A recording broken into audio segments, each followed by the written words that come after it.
I'd like to read you from a sutra, not the deep ones we have, but from the New York Times.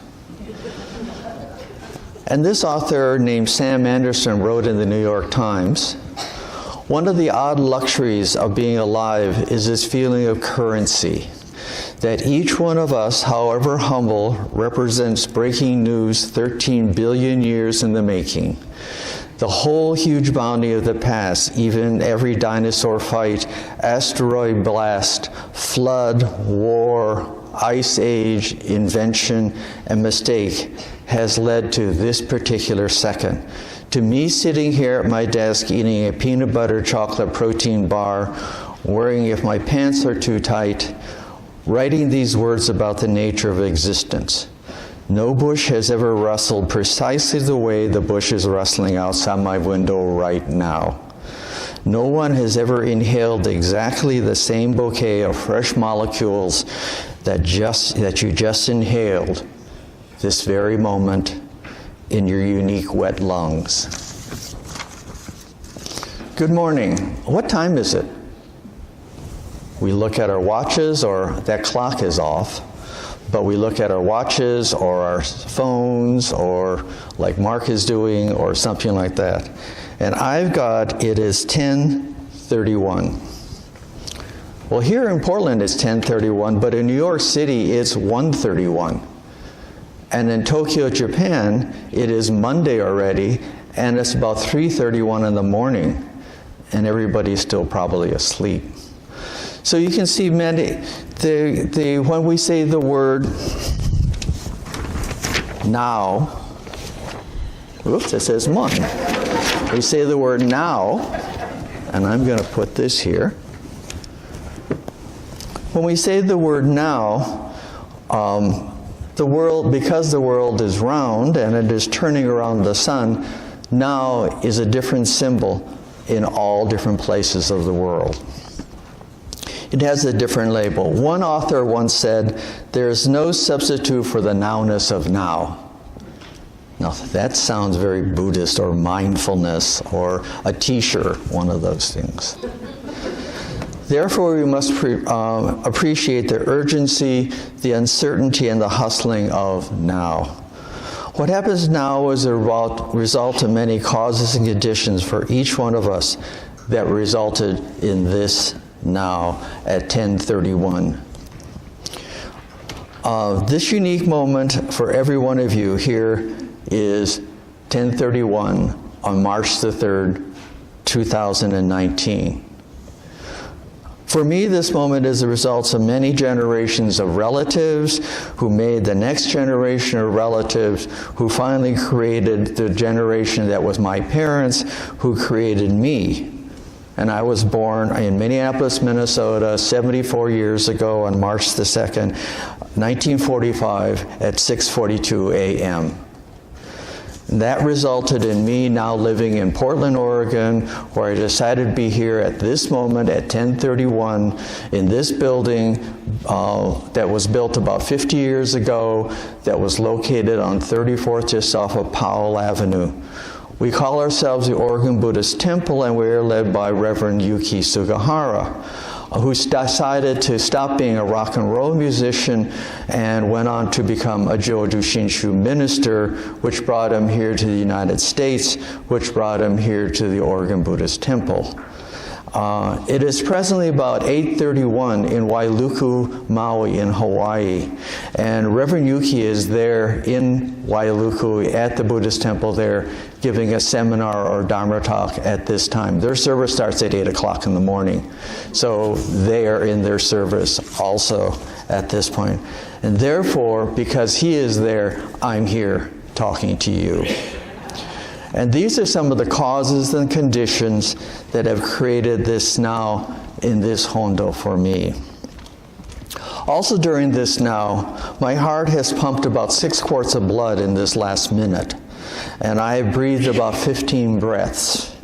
I've added about a teaspoon of urine into my bladder, and with about 46 miles of nerves in my brain and my body, this nerve impulses have traveled about 4.5 miles in this 1 minute. Also, my senses are aware of what's happening. I look out with my eyes and my vision, and I see a lot of people sitting out there. And interesting enough, you're all in the same place. That group of ladies always sits in that row, and Anne always sits about here, and the people sit in the back, and Ken's always in that corner over there. So I see things, and my eyes say, you're seeing things. My hearing, I hear some people rustling around.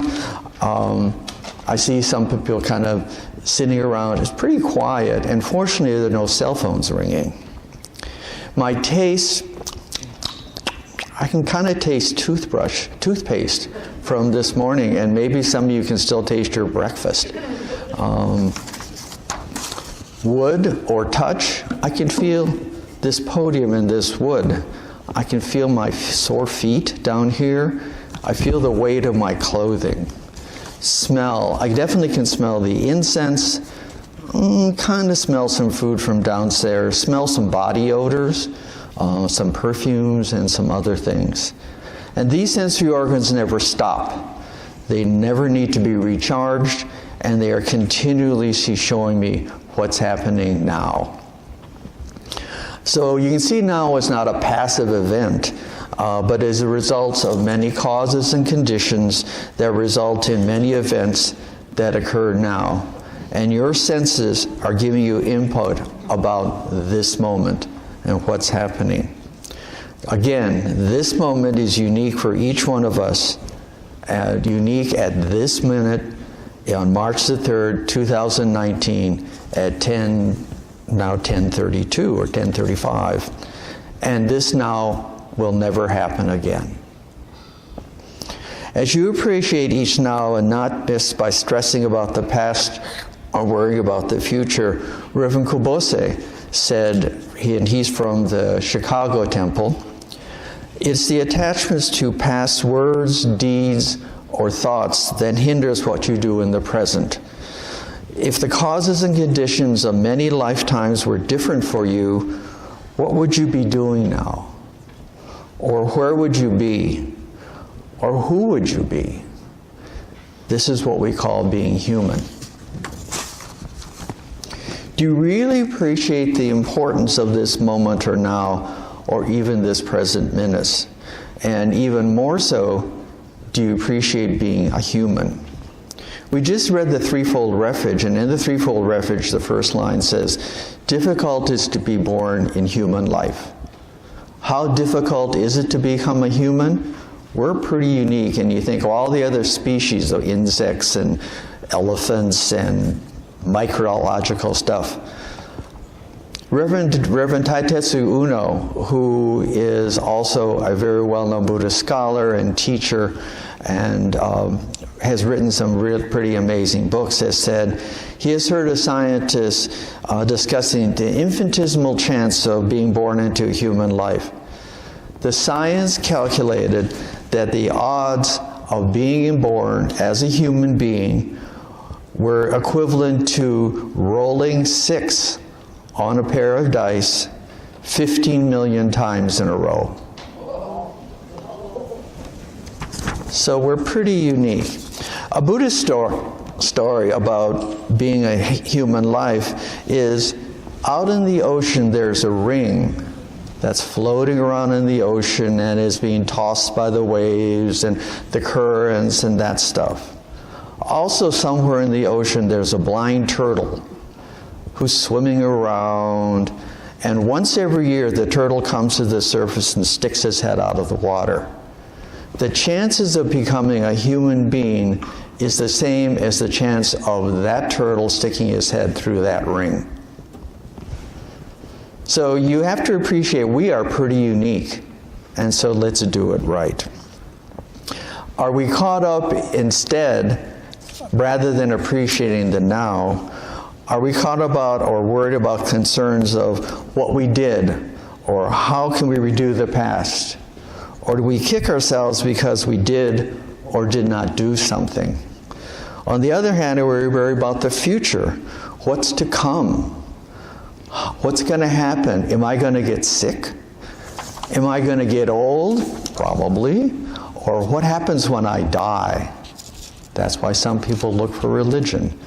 Or do you have other fears of the future? Reverend Kubose again says, we humans have feelings that we're unable to wipe out, unable to forget. If we try, it is hard to forget something that hurts us deeply. It is the attachment to past words, deeds, or thought that hinder us for now, the present. This discipline to be able to transcend anger and quarrels and to start each day as a new day for this now. To be able to control one's mind is to be able to live each day as a new day. This is what non-attachment means. You've heard that word in this temple before. For example, he's not here. Nope. When Stan Shiggy had a stroke in Hawaii, everybody was kind of, whoa, Stan had a stroke. Did Stan sit there and going, I shouldn't have eaten that Spam, or I shouldn't have had that Loco Moco that really messed up my blood vessels, and look at this. I should have been less stressed when I'm here. Maybe I should have gone out and just lay around on the beach. I guess I shouldn't have gone out and climbed that hill, or maybe I should have exercised more, then I wouldn't be having this stroke. Or maybe even if I hadn't come here to Hawaii, if I stayed in Portland, this wouldn't have been happening because I'm here in Hawaii. I don't know. Or was he worried about, this is going to cost me $150 or $200 to change my airplane ticket so June and I can fly home, and boy, this is going to mess things up. Or what is my family going to think about me being here in the hospital with this happening to me? Because we're going to go on this big picnic that we've been planning for the last week, and now is this going to mess this all up? Or was he thinking, I hope my health insurance pays for all this stuff that's happening. You know, I'm not there in Portland, and maybe they don't pay for things that aren't occurring, or I don't see a primary care doctor in Portland. No, I think Stan was really thinking at that moment, what is happening to me now at this moment? My body isn't doing the usual things. Something is changing. Something is going on with me right now. I hope it doesn't take for you to have a shock or even a slap in the face to suddenly realize, oh, I need to appreciate this now, right now. Reverend Uno again tells about a 44-year-old woman who realized that she is dying and would soon die of a brain cancer. With this cancer, she has undergone a lot of treatment and discomfort from this treatment to try to cure this cancer. During her painful treatments, she wrote poems. She wrote poems that said if she could have a reprieve to have one more day, in spite of her family going, do you really want to hang on? Why don't you just let go? She says, it's important for me to have another single day, another day to have an opportunity to savor the call of immeasurable light and immeasurable life. To be given the opportunity and the strength to say, Namo Amida Butsu one more time. A few days before her death, with her family agonizing around her bed, and she knew she was going to die very briefly, she wrote this poem. This day, endowed with true and real life, will never be repeated in eternity. How precious this single day. There's an American poet who wrote a poem that each day when you wake up, beside your bed is a plate. And this plate is clean and it's wonderful and you appreciate it. And you may use this plate or really appreciate it. But at the end of the day, you climb a ladder and precariously or delicately try to put this plate on this stack of plates that have been every day in the past. And this stack of plates that you're trying to add one more plate onto it is your life. Don't tip the stack over. So Reverend Uno says, cherish this unrepeatable human life by living fully and gratefully each moment of our finite existence. I'd like to close with that same author that I started from the New York Times. Our time, we think, is the most important time ever, simply because it is happening now. How could anybody have been so careless as not to exist today? Existence can never really comprehend the reality of non-existence. The truth, of course, is that we are not special. Everyone who has ever lived inhabited there now, or as urgent and sparkling, as uncertain or hustling as the drama as our own, the drama that we all have. Our contemporary motives are just as mysterious and self-defeating as the past. We are contiguous with everything that is gone. We are history. This moment is over. So remember, it is now, I've talked a lot, 11:15, but this is another now. And after the next minute, this now will be gone forever. Let's close with Gasho, please. Namo Amida Butsu, Namo Amida Butsu, Namo Amida Butsu.